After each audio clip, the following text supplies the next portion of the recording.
Dear students and respected viewers, myself Deepak Kumar Thakur, Guest Assistant Professor, Kamla Rai College, Gopalganj, affiliated with Jayaprakash University Chhapra. आज हम लोग BA part 1 history subsidy के लिए जो महत्वपूर्ण प्रकरण पे चर्चा करेंगे वह है त्रिपक्षीय संघर्ष। आप लोगों ने यह मांग रखी है कि त्रिपक्षीय संघर्ष की अवधारणा को समझाइए, क्योंकि इसमें बहुत सारी जटिलताएं हैं, विद्यार्थी अपनी जटिलताएं बताए हैं। तो आइए चर्चा करते हैं। त्रिपक्षीय संघर्ष तीन जो 8वीं सदी से लेकर 10वीं सदी के मध्य यह संघर्ष हुआ था। इसको त्रिपक्षीय इसलिए कहा जाता है क्योंकि इसमें 3 राजवंशों के शासक शामिल हुए। बंगाल के पाल, तो गुजरात और राजपूताना के गुर्जर प्रतिहार, तो दक्कन के राष्ट्रकूट। इन तीनों की जो महत्वाकांक्षाएं थी, राजनीति, आर्थिक और साम्राज्य विस्तार की जो सोच थी, इसी के कारण यह संघर्ष हुआ। और हम देखते हैं कि इस संघर्ष में गुर्जर प्रतिहार अंततः आंशिक रूप से या थोड़ा सफल माने जा सकते हैं, क्योंकि इससे जो संघर्ष हुआ उससे अंततः हमें कोई विशेष परिणाम देखने को नहीं मिला, लेकिन इसमें गुर्जर प्रतिहार सफल रहे। जो त्रिपक्षीय संघर्ष है, इसके पीछे क्या कारण थे? तो अगर हम कारणों की चर्चा करें तो देखते हैं कि इस समय अब तक हम देख रहे थे कि पाटलिपुत्र भारत की सत्ता का केंद्र हुआ करता था, लेकिन इस समय तक पाटलिपुत्र का वह स्थान विलोपित हो गया था और अब कन्नौज इसका स्थान ले लिया था। कन्नौज भारत की राजनीतिक सत्ता का प्रभुत्व केंद्र बन गया था। हर्षवर्धन ने एक समृद्धशाली जो साम्राज्य की स्थापना की, तब तक तो कन्नौज की प्रतिष्ठा बनी रही। फिर हम देखते हैं कि यशोवर्मन के समय में कुछ समय तक समृद्धि कन्नौज की देखी जाती है, लेकिन फिर उसके बाद से हम देखते हैं कि 8वीं शताब्दी के तृतीय चतुर्थांश में इसकी प्रतिष्ठा जाती रही। इसी समय हम देखते हैं कि एक शासक हुआ वज्रायुध, जिसने कन्नौज में आयुध वंश की स्थापना करके और कन्नौज को एक उत्तम प्रशासनिक व्यवस्था और सुदृढ़ता का आधार प्रदान किया। लेकिन इसके शासक जो उत्तराधिकारी हुए वो अयोग्य हुए। इसके कारण जो उत्तर भारत की इस समय की जो महत्वपूर्ण शक्तियां थीं, पाल, गुर्जर प्रतिहार और राष्ट्रकूट, इन लोगों ने कन्नौज पे आक्रमण करके इस महत्वपूर्ण जो परिक्षेत्र है इसको अपने कब्जे में लेने का प्रयास किया। इस समय कारणों के ही विस्तार में हम देखते हैं कि कन्नौज जो है वह गंगा और यमुना के बीच का जो द्वाब क्षेत्र है, यह विश्व के उपजाऊ भूमि क्षेत्रों में से एक क्षेत्र है। तो कोई भी जो राजनीतिक, जो इस समय उत्तर भारत का राजनीतिक केंद्र था कन्नौज, इस पे अपना सत्ता स्थापित करे, इसके लिए संघर्ष करे, स्वाभाविक ही था। और इसी के कारण पाल प्रतिहार और जो राष्ट्रकूट थे इस आपस में संघर्ष किए इसके लिए। फिर हम देखते हैं कि कन्नौज गंगा के तट पे अवस्थित था और यह उत्तर और पूर्वी भारत को जोड़ने के लिए एक महत्वपूर्ण व्यापारिक लिंक था, कड़ी था। जो उत्तर और पूर्व भारत के मध्य व्यापार हुआ करता था, उसके बीच एक महत्वपूर्ण कड़ी का कार्य करता था। इसके कारण ही कोई भी जो उस समय के महत्वपूर्ण शासक हों, शासक वर्ग हो, वह अपने साम्राज्य का विस्तार इन परिक्षेत्रों तक करना चाहेगा। फलतः संघर्ष हुआ। फिर हम देखते हैं कि राष्ट्रकूटों का जो प्रतिहारों से विरोध और राष्ट्रकूटों का स्वयं की साम्राज्यवादी लिप्सा थी, वह भी इस संघर्ष के लिए एक महत्वपूर्ण कारण थी। फिर देखते हैं कि पाल और प्रतिहार जो वंश के शासक थे, ये स्वयं अपनी राजनीतिक और आर्थिक प्रभुसत्ता इस क्षेत्र में स्थापित करना चाहते थे। फलतः युद्ध हुआ और एक नया इस संघर्ष का जन्म हुआ। तो इस प्रकार हम देखते हैं कि विभिन्न कारणों से त्रिपक्षीय संघर्ष हुआ और यह 200 वर्षों तक चला। इस संघर्ष का हम 5 चरणों में देखते हैं विस्तार। अगर इसके विस्तार के बारे में हम चर्चा करें तो इस संघर्ष के विस्तार को हम 5 चरणों में देखते हैं। 5 चरण जो हैं उसमें प्रथम चरण है कि गुर्जर प्रतिहार जो शासक वत्स राज हुआ, उसने कन्नौज पे आक्रमण करके वहाँ के शासक इंद्रायुध को, जो इंद्रायुध शासक था, उसको पराजित करके और इस पर अपनी सत्ता स्थापित कर लिया। यह पाल शासक, जो उस समय पाल शासक धर्मपाल था, उसके लिए असहाय था, तो वह भी विरोध करने का प्रयास किया। तो इसी समय जो राष्ट्रकूट शासक है ध्रुव, वह आक्रमण करता है और वत्सराज को पराजित करता है। संभवतः पाल शासक भी इसकी अधीनता स्वीकार कर लेता है और इस प्रकार कन्नौज पे राष्ट्रकूट राजा का शासन स्थापित हो जाता है। लेकिन दक्षिण में अव्यवस्था के कारण तुरंत इसे वापस लौटना पड़ा और प्रथम जो चरण है वह समाप्त हो गया। फिर द्वितीय चरण में हम देखते हैं कि जो ध्रुव है वह दक्षिण में उलझा रहा और उसका उत्तराधिकारी गोविंद तृतीय हुआ। और गोविंद तृतीय की स्थिति ऐसी नहीं थी कि वह इस समय यहाँ कन्नौज पे आक्रमण करे। तो इस द्वितीय जो चरण है इसमें हम देखते हैं कि पाल और प्रतिहार शासक ही आपस में युद्ध किए। पाल शासक धर्मपाल ही था, लेकिन जो गुर्जर प्रतिहार शासक था वह इस समय बदल गया था। वह था नागभट्ट द्वितीय। नागभट्ट द्वितीय इस समय गुर्जर प्रतिहार वंश का शासक था और यह इसके और पाल के बीच युद्ध होने का कारण ये रहा कि जो बंगाल का शासक था धर्मपाल, उसने चक्रायुद्ध को कन्नौज के सिंहासन पे, जो चक्र युद्ध है चक्रायुद्ध, उसको सिंहासन के कन्नौज के सिंहासन पे पदस्थापित कर दिया।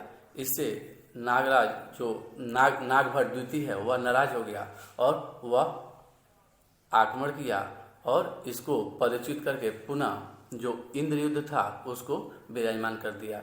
इस प्रकार हम देखते हैं कि इसमें जो नागभट्ट द्वितीय है उसका विजय हो जाता है और इस प्रकार कन्नौज पे गुर्जर प्रतिहार राजाओं का आधिपत्य स्थापित हो जाता है।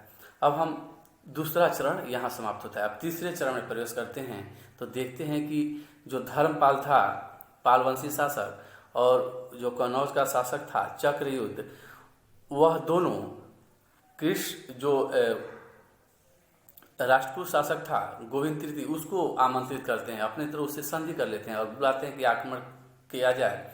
इस आक्रमण के हेतु उसे आमंत्रित करते हैं और वह आता है और आक्रमण करके जो इस समय का प्रतिहार शासक था उसको पराजित कर देता है।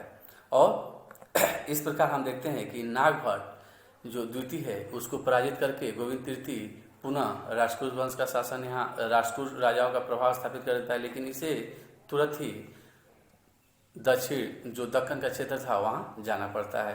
तो फिर पालों ने अपनी शक्ति बढ़ानी शुरू कर दी। तो यहाँ तीसरा चरण समाप्त हो गया।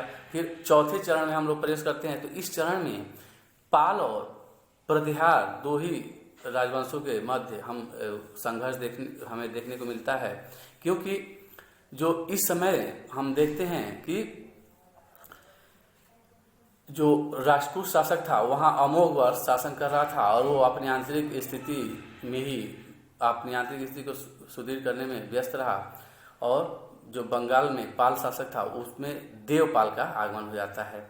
और इसी समय हम देखते हैं कि एक प्रतिहार गुर्जर प्रतिहार वंश में एक दुर्बल, थोड़ा कम योग्यता धारण करने वाला शासक था रामभद्र या रामभट्ट, उसका नाम मिलता है। तो इसके शासनकाल में देवपाल ने आक्रमण किया कन्नौज पे, और कन्नौज पे अपना आधिपत्य स्थापित कर लिया। फिर देखते हैं कि रामभद्र जो गुर्जर प्रतिहार वंश का शासक था, इसके बाद मिहिर भोज का आगमन होता है शासक के रूप में गुर्जर प्रतिहार साम्राज्य राज्य पे। तो हमें ये जो समकालीन वर्णन है उसमें ये देखने को मिलता है कि मिहिर भोज को ही देवपाल ने पराजित किया था, और देवपाल अपने पूरे शासनकाल में कन्नौज पे अपनी प्रभाविता स्थापित करने में सफल रहा। लेकिन जैसे ही उसका देहांत होता है और उसके जो वंशज हैं बिगरा पाल या नारायण पाल का उल्लेख मिलता है, तो नारायण पाल और बिगरा पाल जो लोग शासक दुर्बल थे, इसके कारण हम देखते हैं कि मिहिर भोज इन लोगों पे आक्रमण करके और पुनः कन्नौज को गुर्जर प्रतिहार जो राज्य था उसमें मिला लेता है, और कन्नौज पे इन लोगों की प्रभुसत्ता स्थापित हो जाती है। इसके बाद से जो पांचवा चरण है, इसमें हम देखते हैं कि मिहिर भोज के बाद महेंद्र जो पाल था वो गुर्जर प्रतिहार वंश का ही शासक था। उसके समय भी न तो पाल वंश के शासक, ये लोग तो एक तरह से विलुप्त प्राय हो गए, इस पाल वंश के शासक एकदम अयोग्य हो चुके थे, क्योंकि इस समय हम देखते हैं कि एक कृष्ण तृतीय जो राजपूत शासक था पालों पे आक्रमण करके और उन्हें पराजित किया।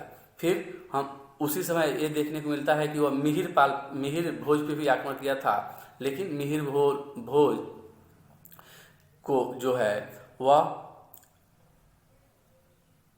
कृष्ण तृतीय से हमें ऐसा जो वर्णन समकालीन वर्णन है कि ऐसा प्रतीत होता है कि मिहिर भोज से वह पराजित हो गया था जो कृष्ण तृतीय था।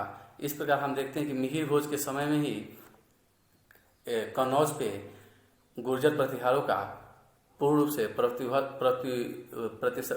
प्रभुत्व स्थापित हो जाता है, और इसी समय से ही जब तक गुर्जर प्रतिहार वंश का शासन रहा, हम देखते हैं कि जब तक वह मुस्लिम जो आक्रमणकारी थे उसे विजित नहीं हो जाता है, तब तक यहाँ गुर्जर प्रतिहार वंश का प्रभुत्व देखने को मिलता है।